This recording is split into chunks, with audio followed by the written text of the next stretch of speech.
And the Akron Rotary is now in session. So welcome everybody. Steve Bowie, you'll do us the honors of our invocation. Thank you, Rob. Good afternoon, Rotarians, and welcome to our guests and hopefully our guest speaker.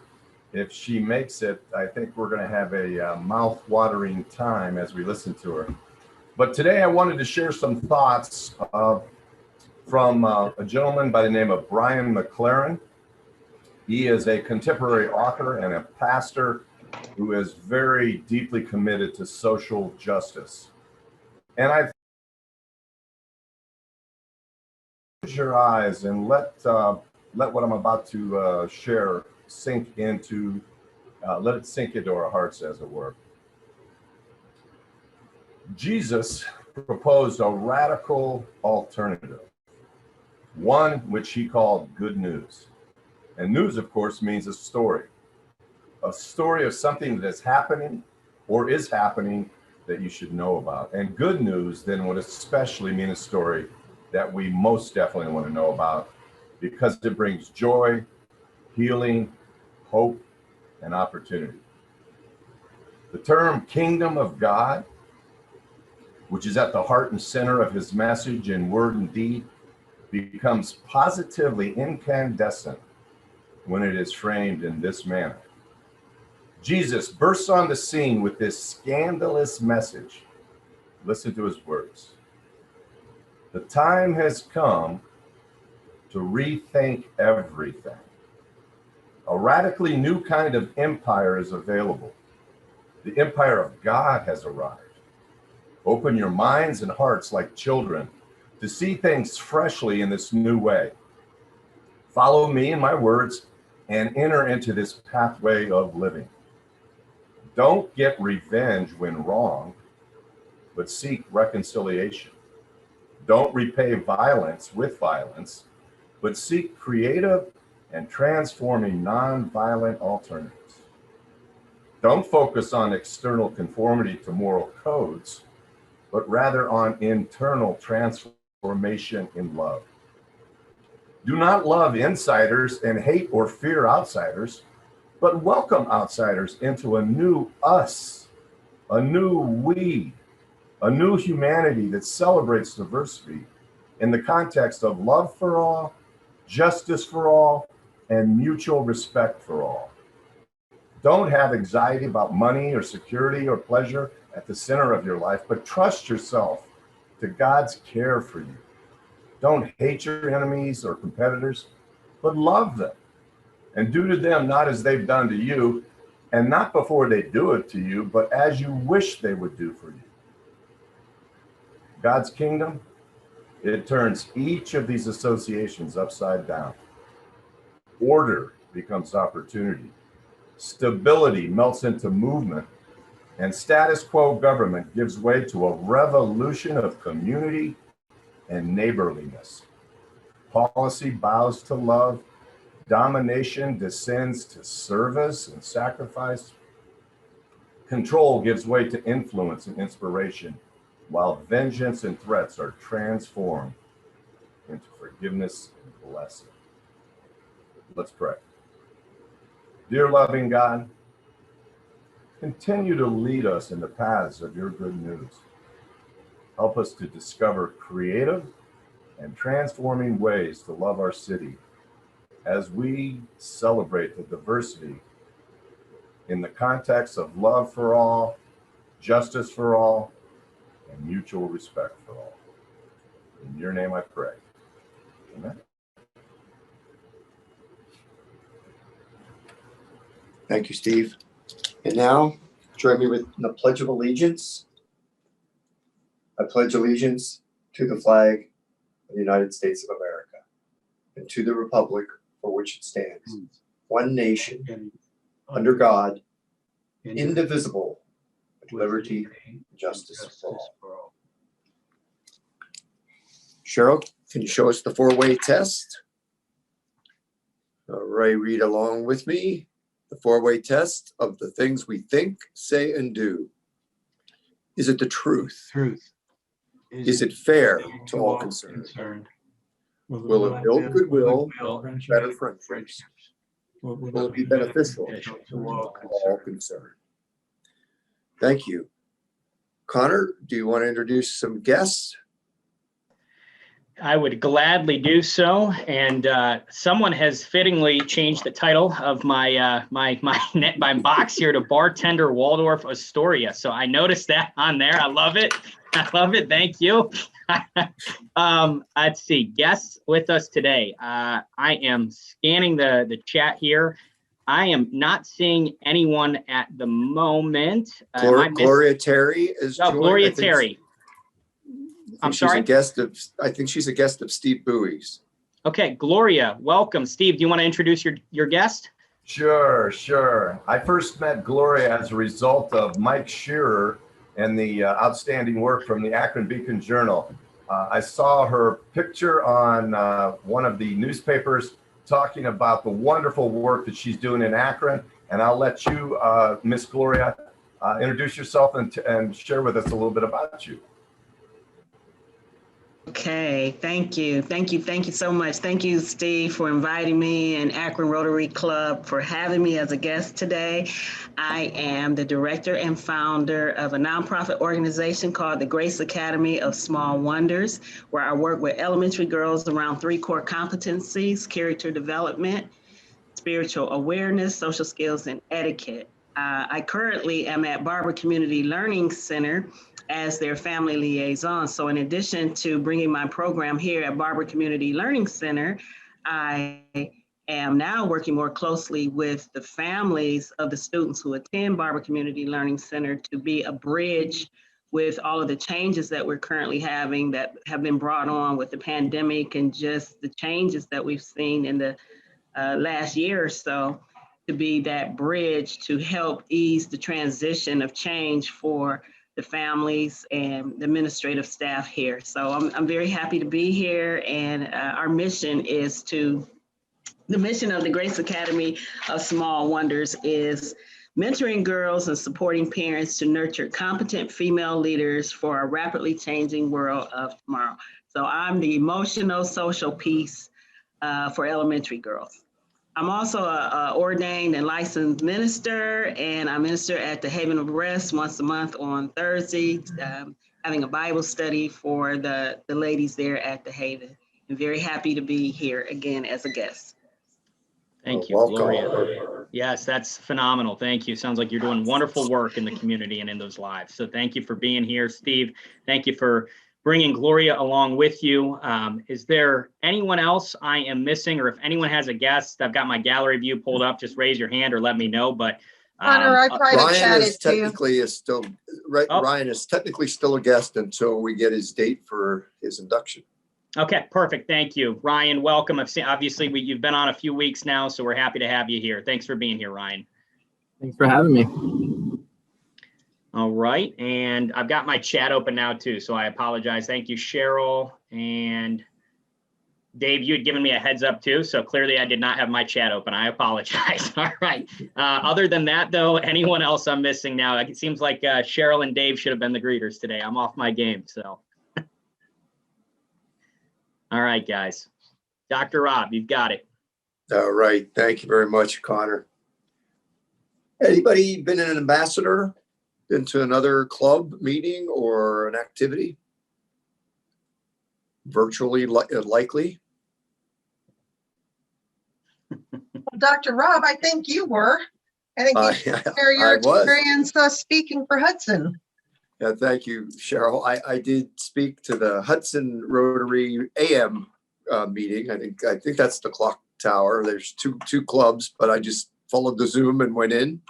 And I spoke to them mainly about some of the things I've shared with this group in terms of the stages of recovery from a traumatic event and how it's exaggerated when the traumatic event is over a year long and what that looks like. And then specifically about some of the COVID vaccines, some of the fears and ideas that people have had, and then open it up to pretty engaged Q&A. So it was interesting, and I will tell you there were two more ambassadors there, and I don't see Let me see if they're here. Stu, you're here, but I don't see you on the picture. Stu was an ambassador and came to support me. There was no heckling involved. And Jack Herrig was also there and gave me some feedback immediately after the talk about phrases that I could use more effectively. So I was very grateful for that. But the Hudson Rotary is really, they hold us in high esteem. They started the talk and said, I understand that, you always have this chili open. Did you, and for Terry, or for Gloria, that's our big pitch to get our camp for special needs kids well funded. And we really have a great effort, a great team that supports that every year. And they made the assumption that we probably had to go dark. And I said, oh, actually, our team pivoted and we went virtual, and we had our best result of our fundraising ever, to the tune of $315,000 plus. So they were really excited, and then they went on to highlight how great our camp was. And I made commitments that if any of them want to have a tour when we can be outside, I will be glad to give them a tour. And depending on what the COVID status is, we may even have some sort of a beverage, and maybe we'll have our bartender Connor come join us for that. So it was great, but they were so excited, and I got a lovely letter from their president that most speakers don't bring a district governor with them, let alone 2 past district governors. So Cheryl, next time I'll have to bring you so that we can get a trifecta. Anybody else been at another club? Or Steve, did you have anything with your pets yet? Steve Bowie? You're on mute. We had a meeting last week of about 20 of us, just questions and answers. Went really, really well. And let me just make a comment here. Cheryl Warren and her involvement in the district and her knowledge, she's really, for lack of a better description, she's a walking encyclopedia when it comes to understanding Rotary, and just really deeply appreciate the blessing that she is to Rotary. So thank you, Cheryl. Oh, thank you, Steve. It's my pleasure. I'm glad to be of help. Thank you. All right, well, I want to do a visual trivia question today. And a few of you are probably going to have to disqualify yourselves, but don't tell us who you are because that'll blow it. Cheryl, can you show me the visual? Now, we had an event last Friday evening, a virtual cocktail party, and the bartender was none other than our own Connor Jarvis, who talked us through making and the ingredients, and actually showed us how he makes his Manhattan. It was a very, very fun evening, but one of our members had these socks on. So for a Starbucks gift card, Connor, you cannot play. I know that's torture. I know. Come on.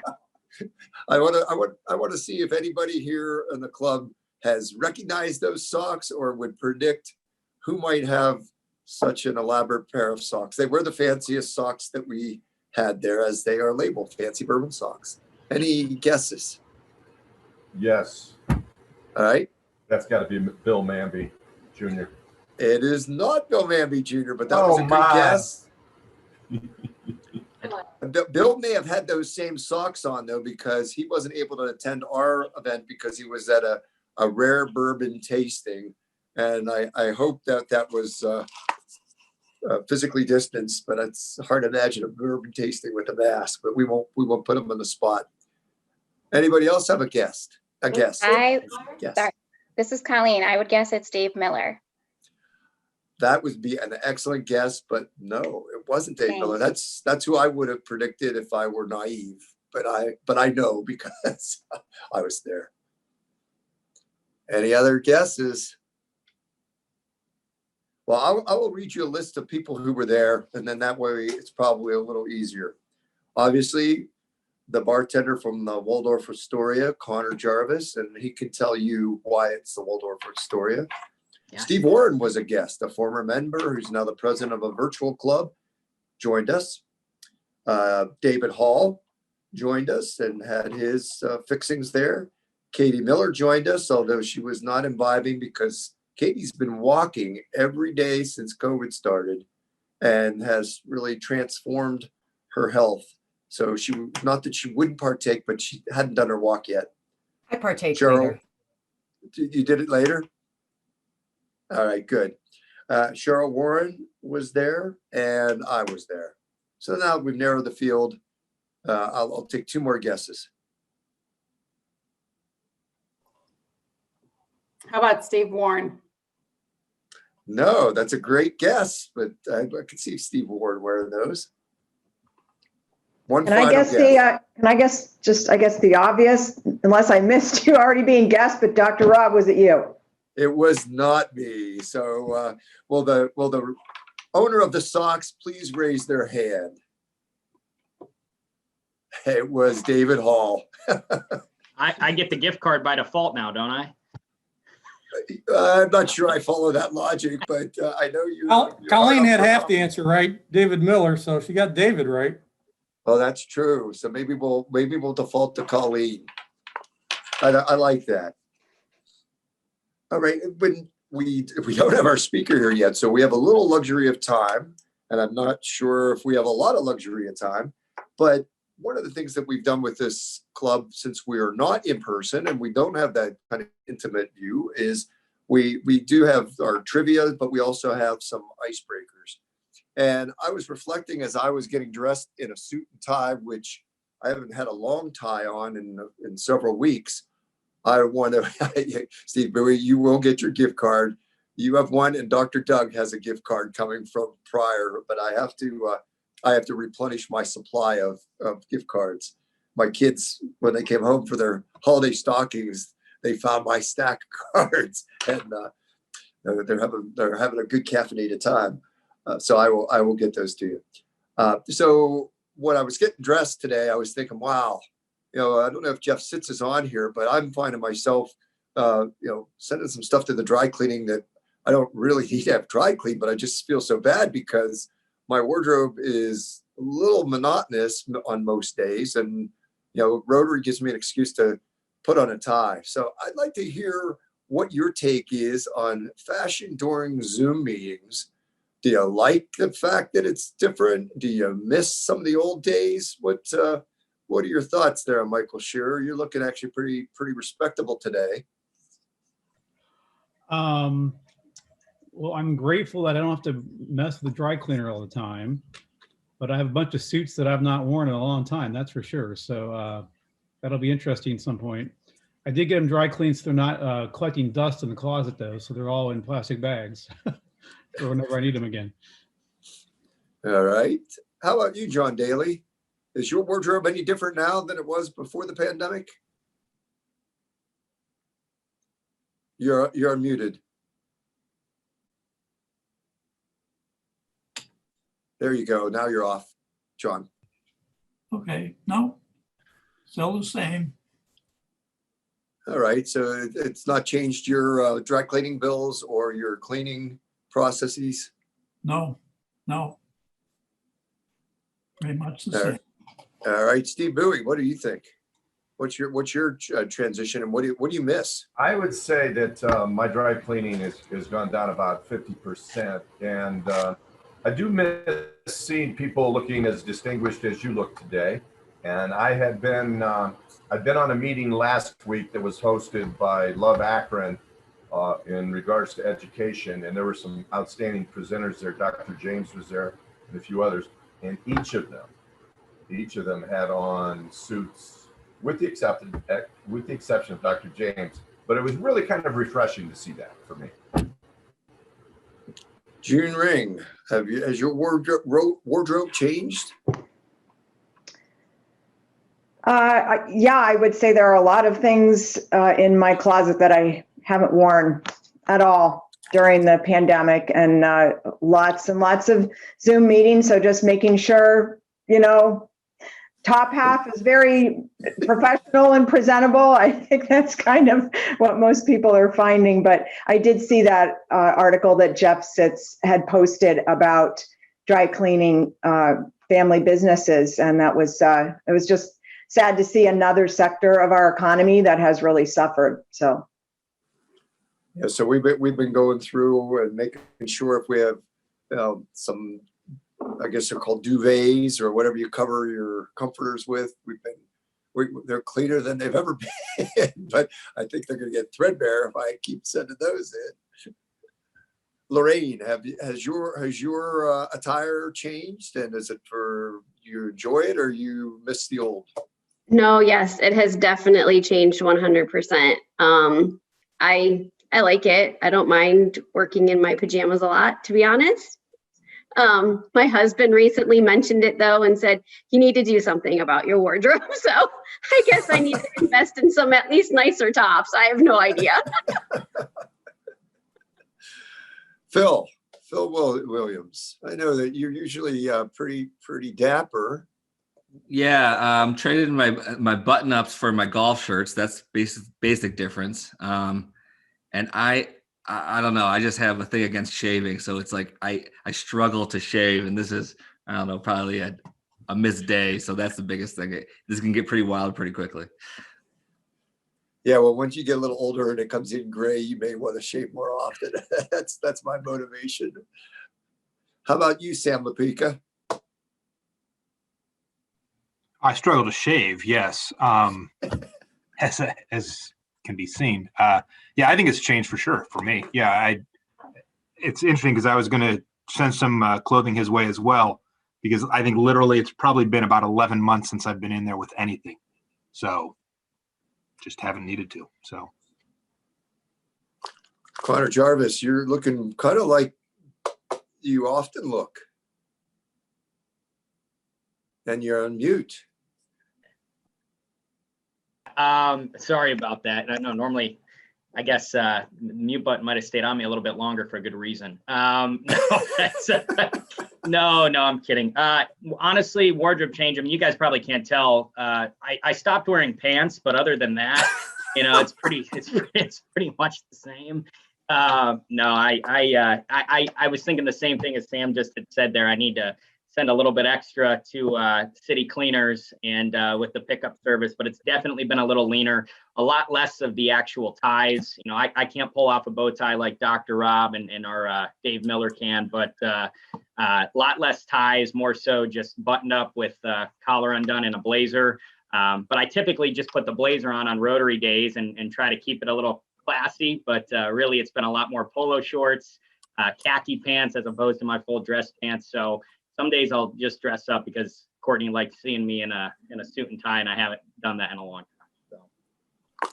Katie Miller, you're always got some dazzling accessories, but I think that follows your one of your vocational interests. Yes, so I always make sure I'm accessorized on my Zoom meetings. I have embraced the comfy at home lifestyle. So lots of comfortable pants, less button-up jeans, but a lot of the clothes, I was optimistic and I got like dresses out for the summer, like, oh, I'm going to go places. And then I put them all away like, who am I kidding? I didn't go anywhere where I would require a dress. So that's the only big change, really. Well, since you've transformed yourself during this pandemic, I told the folks that you were walking every day. Tell them the results of your walking efforts. So I did when the pandemic first started and life was very slow, to take up a portion of our day, Tim and I would walk about 4 or 5 miles every afternoon. We'd walk up to Wallhaven to go get his mail and stop and have lunch in the park and things like that. Well, I just kept doing it and it controlled my anxiety from the pandemic. And end result is I walk twice a day. I walk between 8,000 to 10,000 steps a day, and I have lost a little over 20 pounds. So that's exciting. And I'm not going anywhere. So I'm not stopping for fast food anywhere, which is another key one too. So we're eating, better here at home. So yeah, that's been a nice benefit. So nothing's going to fit anyways either. So I'll have to do shopping. There you go. Little retail therapy. Oh, and Tamara, how about you? You look very colorful today. What's what's your usual? You know, I actually have jeans on today, which is the first in many, many moons. But only because I had an appointment outside of the house today. But yeah, I am usually in my uniform, which is a sweater and some sort of athleisure bottom, like leggings or sweatpants. So I don't think I'll be wearing that if I'm in the office anytime soon, though. Yeah, it'll be interesting to see how much of this sticks. When I wore a bow tie this week, I had a meeting with some folks from Cincinnati Children's, and they made such a big deal about the fact that I got dressed up for their meeting. And I told them, well, I have to wear a bow tie once a week, so I make sure I don't forget how to do it. And then the folks on my team said, yeah, you got to lose the ties completely. You're making us feel like peer pressure that we have to put ties on again. And most of the vice presidents and the rest of the executive team, my CFO wears a tie once in a while, but nobody else seems to do that. So it'll be interesting. Speaker has arrived. Ah, great. Well, welcome to our speaker. Thanks, So Terry. we'll wrap up our icebreaker here, and I'll make a couple of announcements. I already said that we had the Valentine Manhattan Social, sponsored by Connor Jarvis, was really well orchestrated, and we had a ball. Cheryl had a madman background. Connor, you had the Waldorf Astoria. Why was the Waldorf Astoria there? Yeah, In it's 30 seconds. No, I know the Manhattan. It's just long story short. It's got ties to the Waldorf Astoria. It's part of its lore, so it was fitting. And I had the cocktail book from the Waldorf Astoria with me as collateral. But it was a good night. If you weren't able to make it, you missed a good time. But Connor taught us a lot about different bourbons. So I thought that Dave and Miller would have been there to give us a critique, but you had the rest of us there, giving you plenty You of find out who headlights. your friends are real quickly. So Hey, sorry guys. It's kids are still involved in competitive swim and they had practice, so. All right. Well, you would have coveted David's socks anyhow. So it's probably just as well you weren't there. The District Leadership Assembly is now scheduled for May 15th. So for those of you who, there's membership track as well as all the officers. And so please put a note in your book. It's Saturday. We don't have the times yet, but that will be coming out soon. We have time for a few happy dollars before I introduce our speakers. Katie Miller, you said you were happy. I am happy. I have 30 happy dollars today. Whoa. I do. So first of all, $1. Thank you, Connor. You did a great job the other night for our Manhattan night, and keep tuned in. We're talking about some Kentucky Derby social action. So start getting your Derby hats ready. I also wanted to, we are excited because we booked our next camping trip. We're going down to our COVID socially distant in our bubble, don't use rest areas, don't eat at restaurants trip down to the Panhandle of Florida for a month in mid-March to mid-April. The birds are out singing today, and that made me super, super happy. And then lastly, my youngest daughter, her birthday is today. She turned 25, and she came after being in labor for 3 days, 2 attempts at being induced. And I finally delivered my 9-pound, 1 ounce, 23.5-inch toddler who had no intention of ever coming out at all. But we're just so blessed to have her. Our daughters are joys. So she's 25 today, and I am old. No, you are not old. Well, it feels sometimes, but yeah, we're very, very lucky. You're wise. Who else is happy? Let me see here. Steve Bowie's happy. Yes, $5. Just want to honor Tom Knauer. You know, Tom is a president-elect coming up after Linda Farkas.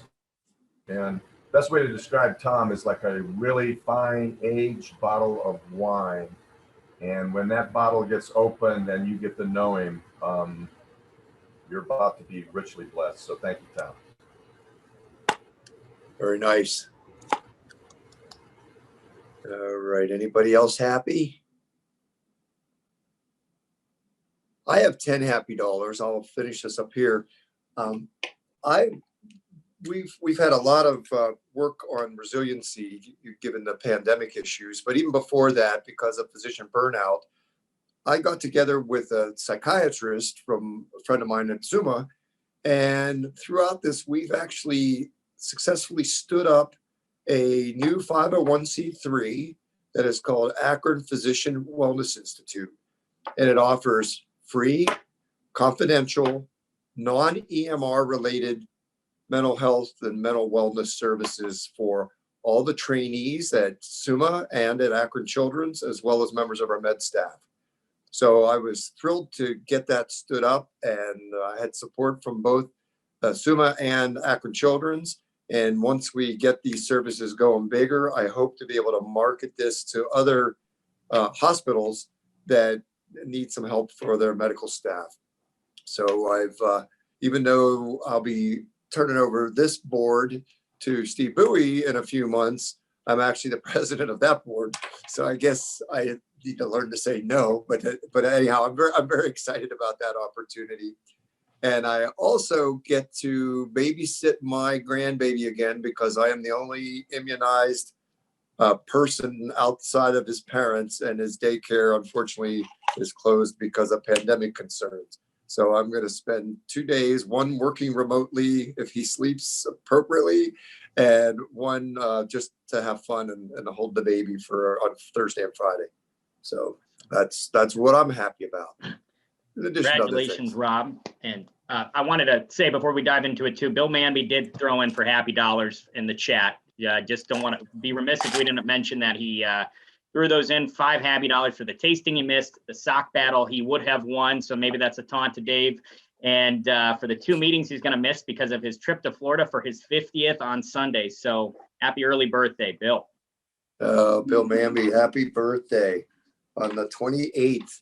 And Bill, I know you're having some technical difficulties, but I think you've got to put up or whatever about the socks. So I want some visible evidence that we can project next week at the meeting. All right, well, without further ado, I'm thrilled to introduce our speaker today, and let me try to find her. Those of you who watch cooking shows or Chopped may recognize her immediately. There she is. Chef Rosh has joined us. She was a Chopped champion on that show and believes that food is a journey, not a destination. And I kind of like that. I don't know if we've had an audio opportunity for Chef Rosh to check in with you, Cheryl. We can give her a minute now and transition to the speech. Cheryl? Chef Rosh, would you like to go ahead and test your audio and begin? Hi there, can you all hear me? We can. Perfect, I'm so sorry. We've had a couple of days of stormy weather in Houston, which is unheard of. So because of that, the city sort of shut down for a week. So we're just back up and running. Schools are still closed because there's no no hot water. So we're just slowly getting into there. Luckily, the place that I run is open, been open since yesterday. So thank you all for having me. If I do go in and out of audio, just let me know. Wi-Fi has been a bit choppy here the past few days. Yeah, thank you so much for joining us, and take it away. Well, first off, when I got approached to speak today, I was very excited because Ohio is, I want to say, like a second home. Before the pandemic, I would travel to Ohio probably 3 to 4 times a year, working with the Lopin and working with Akron Children's Hospital, which I heard a little bit about while you all were speaking. So working closely with the children there, with Dr. Horde. And so, yeah, before the pandemic, I have been coming 3 to 4 times a year. After the pandemic, or since the pandemic, I've been there twice already, September and December. And I just cook for different charity events, usually the Lopin. So really, really happy that I'm able to speak with all of you today. I mean, I want to open it up if there are any questions, a little background about me. As you all know, I am a chef, originally from Toronto, went to culinary school. And after that, I just sort of traveled and worked around the world in different hotels, different restaurants, cruise ships, things like that before I made myself over here, first in Boston and now in Houston. So it's been about 9 years since I've been in the States and about 6 years since I've been in Houston. So during that time, I've worked in different establishments. We've just now opened up a restaurant here in Houston, and we opened up about 5 weeks ago, and it's been strong since then, luckily, thankfully. Yeah, I mean, that's me in a nutshell. Yes, I've done some TV shows and competitions, and that sort of got me involved with the Lopen that happens or was happening every year. They had reached out to me and said, hey, we would love for you to come and join us. And that started about 7 years ago. So I've been really lucky to be involved with that beautiful event for 7 years. That also got me started with Seton High School or Seton Catholic School in Hudson. I believe it's in Hudson.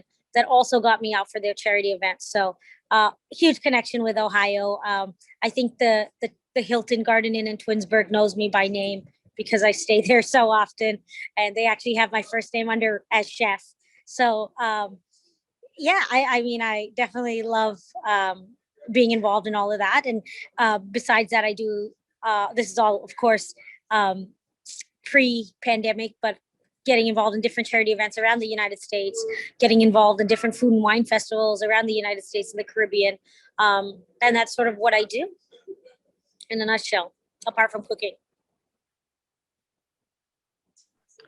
Well, no, that's Do phenomenal. you want us, Go ahead, Cheryl. you want us to put questions in the chat, Connor, or just open up our mics and I've ask? got my gallery view up.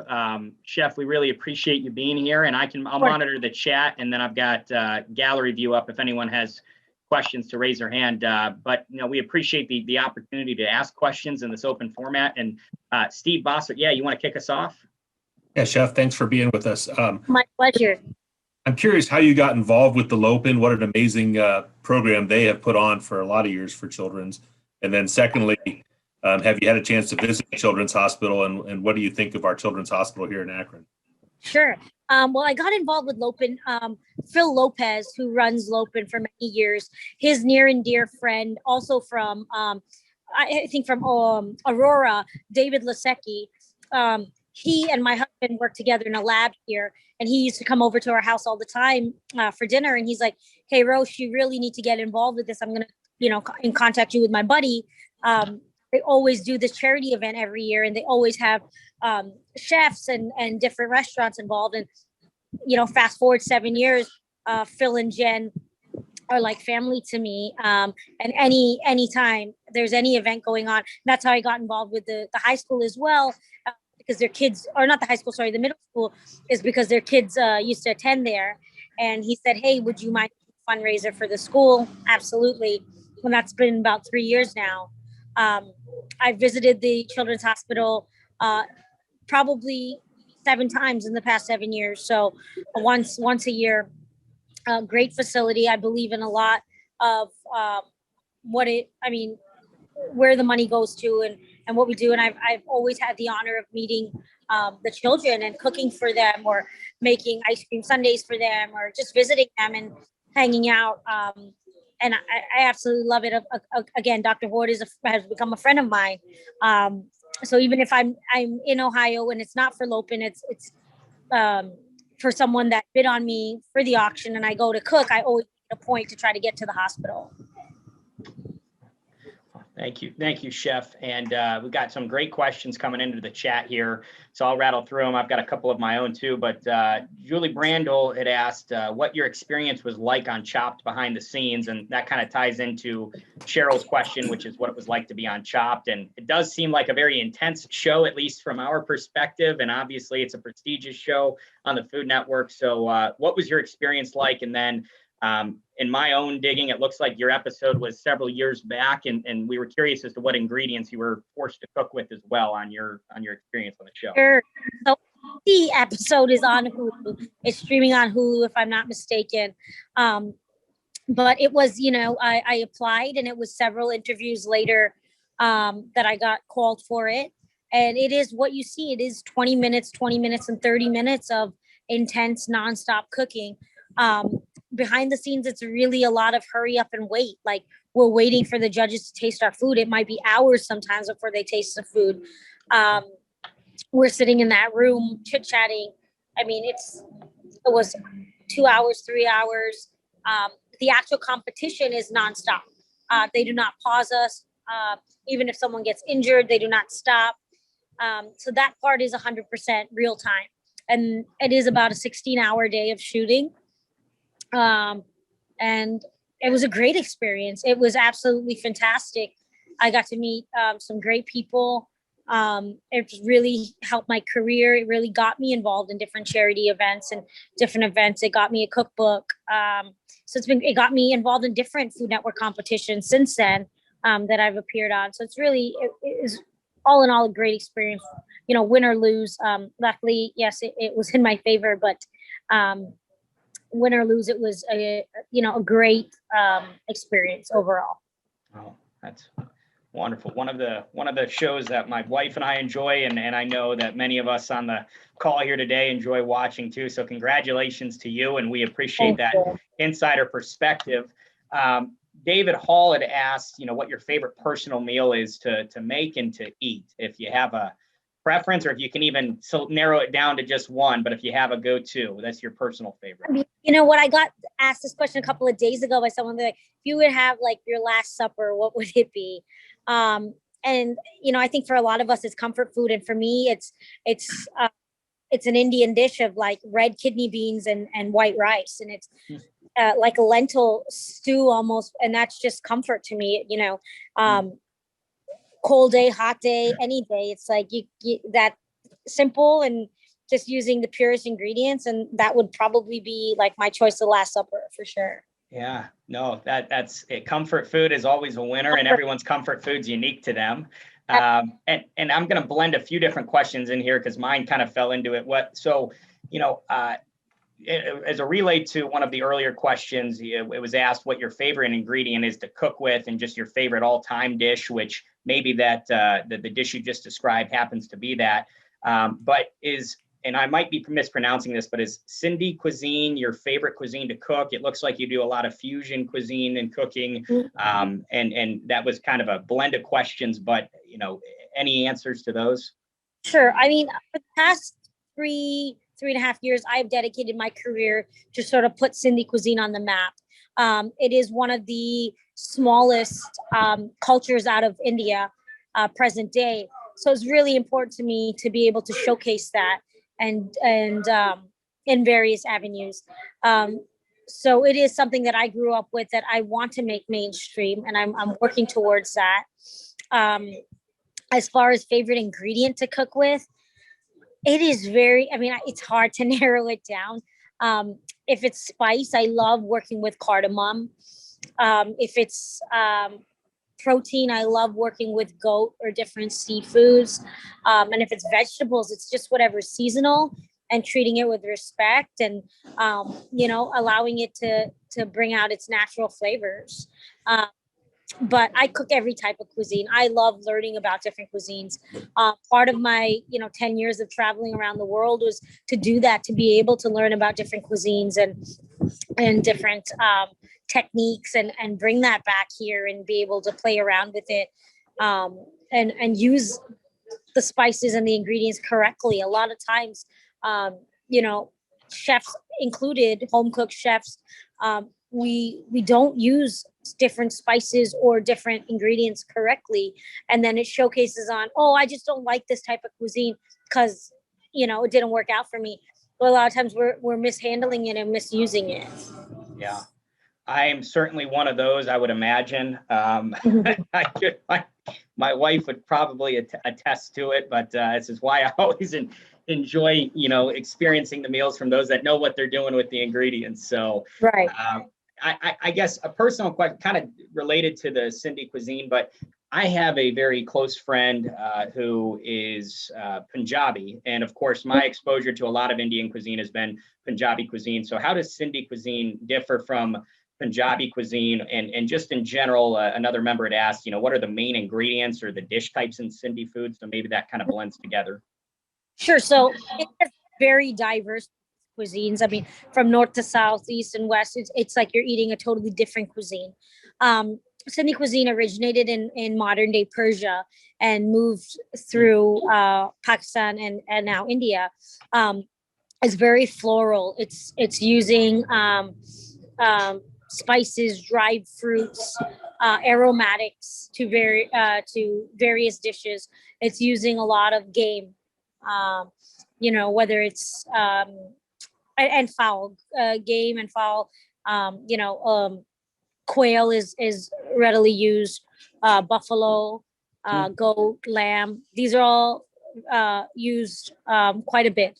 Punjabi cuisine has a lot more heavier, like creamy texture, something called paneer, which isn't even found in Sindhi cuisine traditionally.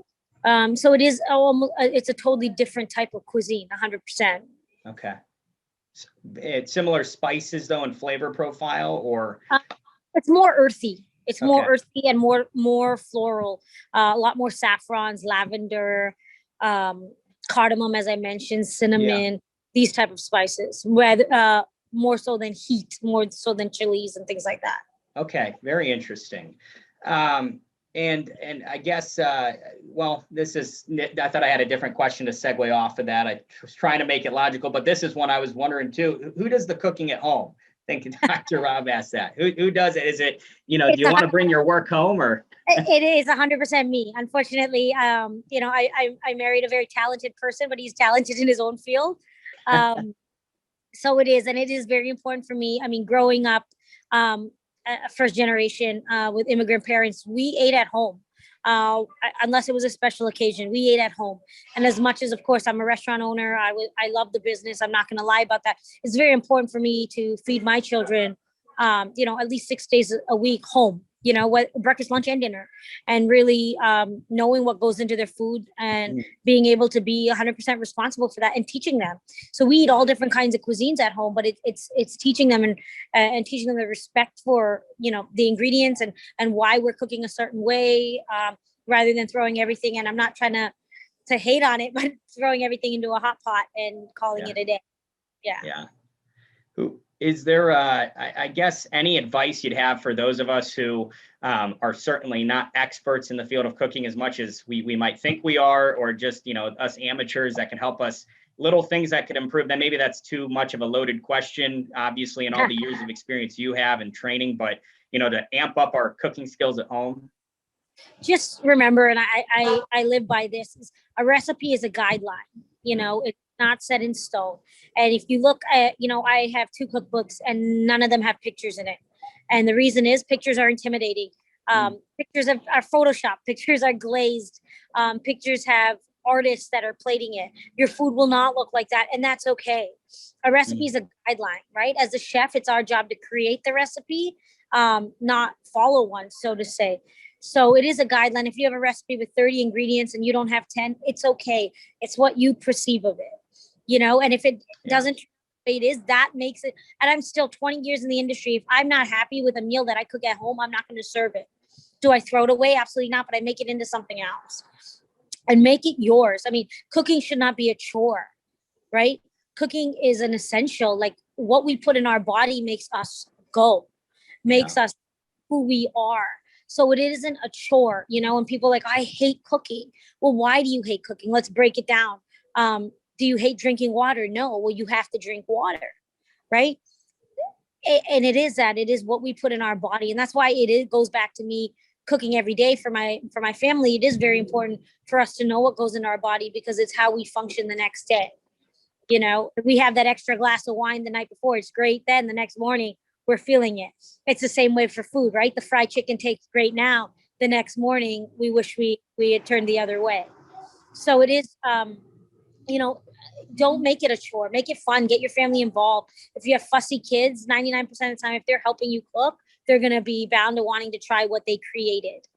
You know, a lot of moms say, hey, my kids don't even eat vegetables. All they want to do is eat pizza. You know what? Get them to spell their name out with vegetables on their pizza. Oh. Some fun stuff like that. And they will be bound like, wow, I made this. I made the best pizza in the world.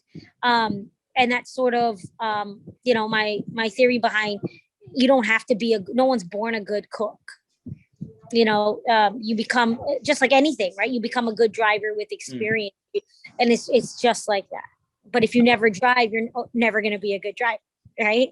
So kind of that's my theory behind it. I love that, actually, and the spelling out the name with the vegetables too. That's something I'll have to share with my wife. She's a dietitian by trade, and trying to get our 19-month-old to eat her vegetables. It's some days she likes them, some days she doesn't. So that's perfect. I love it, and phenomenal advice. I guess do you have? Is it, maybe it's hard for you to answer this, but you said no one's born a chef. It's something you learn and you grow into and practice. As with most, there's not necessarily a savant or a prodigy that's just born with all of those skills. Is there a chef that you've looked up to, or that was a significant role model or influence for you and your cooking style? Or did you really just kind of, take the framework and make it your own because, you don't look at pictures or do those things, or is it kind of a blend of those? I always had a mentor. Through culinary school, had two mentor chefs that really, kind of showed me the lifestyle in that sense. Like, hey, it's not easy. Do you really want this? You're going to miss all the holidays, the weekends, the birthdays, the Valentine's Day. Is this something you're okay with? And in that sense, really mentored me and made me appreciate, again, the lifestyle. And it is a lifestyle. We chose this lifestyle as chefs. It is an addiction. It really is. Like, even when I'm not cooking, I want to cook or learn about everything about that I don't know. So for me, it's mentors. Cooking style is something that I kind of came about on my own, I would say. And it's still developing. It's, I always say if you meet a chef that says they know everything, you want to meet another chef because you learn something new every day. And for me, as I said, like my goal is to put Sindhi cuisine on the map, and that's what I'm working towards every day and striving towards that. Yeah, no, what we and absolutely, and we appreciate that. I'm looking here at the time. Chef Rosh, if we keep the chat open for a few moments extra. There's a bunch of questions or several questions that I know we'd enjoy being able to ask, but I wanted to give the floor back to Dr. Rob real quick to wrap up for those that might maybe have to hop off. But if you have a few extra moments to spare, no pressure if you don't. We really appreciate you taking the time, of course, being here with us, and just guys, remember that's not on the chat. You're welcome to personal message me, through Instagram or Facebook or anything like that. Even if you're cooking something later on and you had a question, I don't mind sharing that information. I don't know if you all have it already, but definitely always here to answer questions. Well, we really appreciate that generosity, and I know one of our members at least, and perhaps more, have family in Houston who still don't have water, pipes have burst, no supplies. So we just know that you and so many that are affected down there remain in our thoughts and prayers. Let your know that are here that we are providing hot meals, and we do have water that we are supplying to the community free of charge. On a first come first serve basis. We also I just got my delivery truck in this morning that is pending 7 days. So, we finally have supplies, and we're offering that to anyone in need. Thank you, Chef. My pleasure. Chef, it's been delightful, and I realized that I've seen you at the Loped. I'm the Chief Medical Officer at Akron Children, so Dr. Hord and his team are an important part, and we really, really enjoyed you sharing this with us. And as Connor said, we stay open for another 15 minutes. If you have the luxury of some time, we'd love to chat with you a little more. Sure, I'll actually take you back in the kitchen with me, if that's okay. But I'll keep you guys all on to answer those questions. All right, thank you. My pleasure. Next week's speaker is Amy Wade, Summit County's ADM interim director. And make a note for March 9th, because the teams from the strategic plan Reboot have done a lot of due diligence. They're proofing my slides as we speak, and we'll have some opportunities for continued feedback and input as we move forward with our reboot. Happy birthday to Rich Fry on the 25th. And as you already heard, Bill Manby Jr., the big 5-0, and he's going to Florida. And Bill, you know, your birthday doesn't count if you're not here in Akron when you have your birthday. So you can be 50 again in another year. Our joint anniversary celebrations, Catherine O'Malley is 5 years, Chris Richardson, 2 years, Mario Mastriani. Now, even though Mario is relatively new to our club, he's been a Rotarian for 19 years. And our very own treasurer, Michael Gladys, is 9 years on March 1st. So please stick around if you can. Thanks for joining us. Thanks for indulging us with our games and trivia. And I will get that card out to Colleen and Terry or Gloria. We're really happy that you could join us. Thank you very much. And our meeting is adjourned. All right. Well, thank you, Dr. Rob. And for those that are staying on, Chef, I know you probably can't see us, but we have several folks staying on, and really appreciate you. I've gotten several messages in our chat just thanking you for your time. And, oh, and my what a wonderful pleasure. job. Thank you guys for having me. Yeah. And as I said, anything that you all need, please feel free to message me, and I'll be glad to answer any questions as well. That is very generous. We appreciate it. I'm certain that some of our membership will gladly take you up on that, though not abuse that privilege. So thank you. And kind of continuing on with our questions here. One was, do you have any plans ever to open up a restaurant in Ohio, you know, perhaps? If I have the investors, I'll be there for sure. All right. That's motivation for us then. All right. So, and how hard would you say it is for you to find a restaurant that you enjoy? Is that something that's challenging, just given your, you know, the knowledge you have, or is it, you know, I guess that's a phenomenal question, because I hadn't even thought about how difficult that might be for a chef.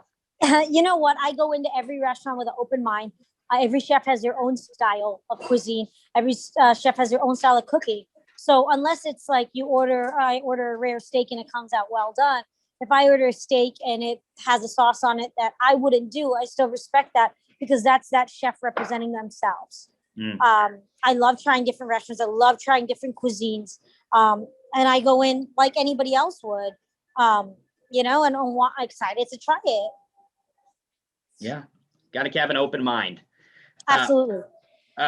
Any most memorable meal that you've prepared, or anyone in particular you've cooked for? I know you're you know, obviously a TV chef, you've got restaurants, I think you do some private chef work. Anyone in particular that stands out, or is there a moment that is kind of one you go back to, as that was a special moment to be able to cook for those Absolutely. Folks? Cooking at the James Beard House in New York was definitely the most memorable meal I've ever made, for numerous amount of reasons.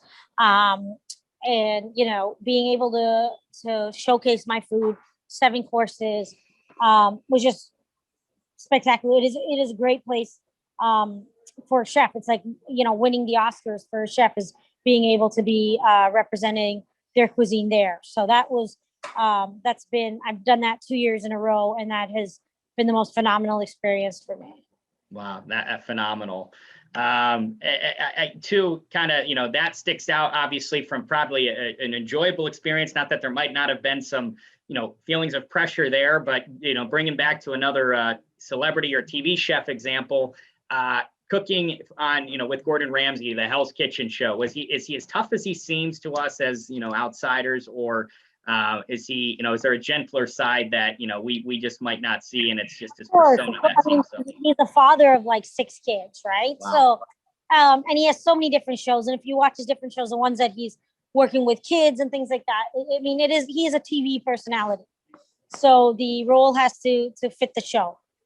Yeah, fair enough then. So that's good to know he's not just a robot then necessarily. Is there a favorite dessert that you make, or that one of your restaurants makes, that, you know, sticks out to you? That is it a traditional dish, or what's your go-to? I actually have a 0% of a sweet tooth. Okay. So for me, I mean, I am not a pastry chef. You know, I'll do them. I know how to do them. I don't enjoy doing them. But for me, I love being able to make desserts from the different cuisines that I'm cooking. You know, and if I'm doing a Polynesian dinner, I'm going to do the research and make sure that the dessert pairs just as equally and is just as important of a course than the other courses have been. Interesting. Yeah. And Polynesian cuisine, that even gets me thinking, so what would be classified, for instance, as like a Polynesian dish or dessert, if you've done that, I'm assuming maybe before, or was that just an example? No, it's an example, but I've done that as well. I mean, using coconut, using monk fruit, using things that are naturally grown there, you know? I wouldn't go and do a chocolate lava cake if I'm doing, 100% Polynesian dinner. I might incorporate chocolate into the dessert, but I always like to keep the meal true to itself. Okay. And I think, no, that it's logical and something that, we probably don't follow ourselves. It's just our favorite dessert after the dish, not necessarily if we're cooking at home, not necessarily trying to pair it. So just a whole different dimension. Do you have any pet peeves that you see chefs, do, or person, maybe it's a home cooking chef or one of us novices, or anything that just, I can't stand it when I see that it's done, or a big, common mistake? For females, and it's funny because my staff knows this is a huge pet peeve for me, is nail polish and nails. Okay. And like not covering your hair or tying it up is two of the most, that and not wearing kitchen shoes. I have sent staff home without proper uniform on. It's just a safety issue. Same with fingernails and nail polish, safety issue. So those are probably my pet peeves. Okay. Okay. Yeah. That's interesting. Yeah. I would not even have thought of that. So, how about, would you give any advice to a young person that might be interested in studying culinary arts? Sure. I would definitely say, it is an expensive craft to get into. School's expensive, but take a summer and work in a restaurant and see if that's really for you. I remember when I was going into culinary school, I met a chef just by fluke, and he's like, you know what? I want you to read this book. And after you read this book, if you still want to go to culinary school, you're probably going to make it in the industry. And the book was Kitchen Confidential by Anthony Bourdain. One of my favorite books. I read it at the age of 15. But I always tell young people, like, get a job, even if it's as a dishwasher or a bus person, and see if you like that lifestyle. And it is, when I call it, it's not a job, it's not a career, it's a lifestyle. And, if you have other people in your life that are important to you, you need to see, is this lifestyle something that they can live with as well? It is unfortunate. Chefs have the highest divorce rate. We have the highest addiction rate. There's all these, even stereotypes, but at the same time is do you have that support system? Or do you have those people in your life that you have to incorporate them into this lifestyle? It's like someone that travels 90% of their time for work. Is their family supportive of it? Are they able to do it? Are able to work with this person's schedule? It's no different.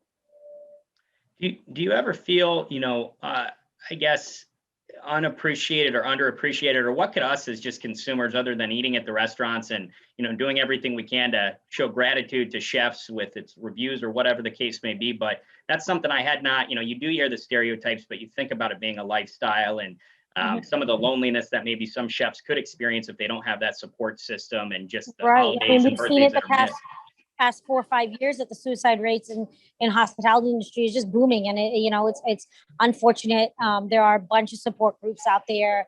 There are a bunch of associations and organizations that are there to help chefs, but it is a high stress job. It's very, and you always want to be the best, and you always want to be better than you were yesterday. Yeah. So, and that reason we're our biggest competitors. Is there anything that we as just the consumers or the guests of an establishment could do that would make a difference? Or, is it just, so it's not an empty thank you, because of obviously so many of our memories, barring the unfortunate 2020 where restaurants were not as easily accessible other than takeout, but were just the phenomenal meals that chefs prepare. Right. I mean, I think it is that it's recognizing it, and it's, being recognized. It's, as a chef, yes, our restaurants just reopened in June, and that's because we did have a patio. But at the same time, there was 90% of the people are grateful that we were open. There's that 10% that is always like, oh, but you don't how can you not have this on the menu? How can you not have this? Well, man, you don't have trucks in, like farmers' crops are gone. The cattle is gone. It's just that understanding, even now during the storm, it's just that understanding that, I'm running the restaurant right now with no milk because my shipment has not come in yet. We are a kosher restaurant, so our milk comes from different purveyors, and there's a storm, I think, between Illinois and somewhere else. So the truck is stuck till Thursday. So I have soy milk and oat milk on the menu right now. Wow. But it's just that it's understanding, like, hey, you went to the grocery store. It's a pandemic. Did you find food? How do you expect us to find food? Right. Not too in bulk, right? Like, just like it was rationed off with milk and bread, as chefs, we got rationed off with milk and bread. Okay. Well, no, that's just obviously, I know there's always those who don't have that level of sympathy or, that they should. And it's a reminder to us all that you're just as frustrated as that consumer that, might, think you should have a dish or this, that, or the other, and just being understanding. Dave Hall had to run, but he really thanked you for the presentation. He's excited to check out your cookbooks. Do you have a brand of knives that you use? This was asked, and is there a go-to brand that is even accessible to us, perhaps, as consumers? Yeah, if you want to buy a nice couple of knives for the house, Hinkles is a great brand.